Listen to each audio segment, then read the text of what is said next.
ایک عورت عراق سے آئی، اس کی 5 یتیم بچیاں تھیں تو اسے ضرورت تھی وظیفے کی۔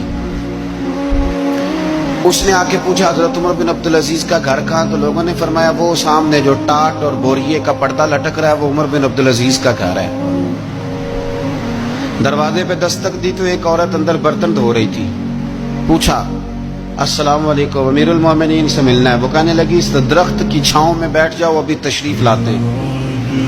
تھوڑی دیر گزری تو حضرت عمر بن عبدالعزیز آئے تو کنویں سے پانی نکال کے نا، سین میں کنواں تھا تو جو جگہ میں مٹی اڑ رہی تھی نا، گرد اڑ رہی تھی، ہوتا ہے نا عصر کے بعد لوگ پانی پھینکتے ہیں، وہاں پانی پھینکنے لگے، چھڑکاؤ کرنے لگے۔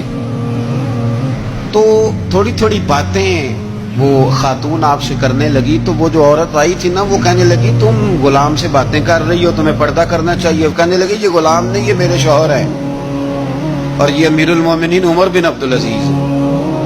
کہنے لگی یہ عمر بن عبدالعزیز ہے؟ کہا ہاں یہ عمر بن عبدالعزیز ہے۔ تو وہ خاتون حاضر ہوئی، کھجوریں اس کو دی گئی کھانے کے لیے۔ اس نے کہا حضور میری 5 یتیم بیٹیاں ہیں، مجھے وظیفہ چاہیے۔ جناب عمر بن عبدالعزیز نے ایک بیٹی کا نام پوچھا، ولدیت پوچھی، وظیفہ لکھا۔ عورت کہنے لگی اللہ تیرا شکر ہے میری بچی کا وظیفہ لگ گیا۔ دوسری کا نام پوچھا، ولدیت پوچھی، عمر پوچھی، وظیفہ لگایا۔ اللہ تیرا شکر ہے میری یتیم بچی کا وظیفہ۔ 4 بچیوں کے وظیفے عمر لکھتے رہے، خاتون اللہ کی حمد کرتی رہی۔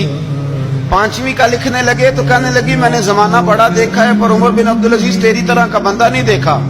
آپ فرمانے لگے اب میں 5ویں کا وظیفہ نہیں لکھتا، 4 کا وظیفہ جا کے گورنر سے منظور کرا لے اور 4 کو کہنا تھوڑا تھوڑا 5ویں کو بھی دے دے۔ حضور کیوں نہیں لکھتے؟ فرمایا جب تک تو حمد کے لائق رب کی حمد کر رہی تھی میں وظیفے لکھ رہا تھا، اب تو نے میری تعریفیں شروع کر دی۔